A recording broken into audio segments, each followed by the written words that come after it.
হ্যাঁ everyone, good evening. আজকের ব্লগটা যেটা তোমাদের সাথে শেয়ার করেছি, ওই দিন পাপা, মামনি, আমার মাসিমণি দেখতে এসেছিলো আমার বেটাকে, আর সেই দিনই ব্যাক করে গেছিলো।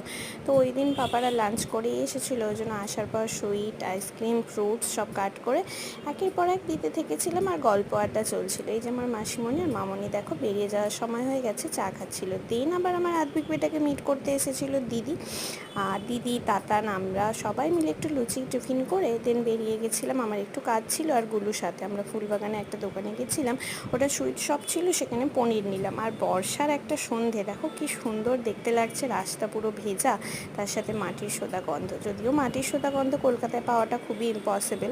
তারপর না একটা দোকানে গিয়ে বেলেঘাটাতে আমি কয়েকটা অ্যাঙ্কলেট নিয়েছিলাম। আমার অ্যাঙ্কলেট পরতে খুবই ভালো লাগে, আর এখন তো আরও বেশি পরে থাকা আমার উচিত, তাই জন্য আমি পরেও থাকি। আর এটা দেখো 35 নিয়েছিল, বাকি ওগুলো 15 করে নিয়ে বাড়ি চলে এলাম। দেন আবার দিনটা এইভাবেই কাটালাম। ভালো লাগলে সাবস্ক্রাইব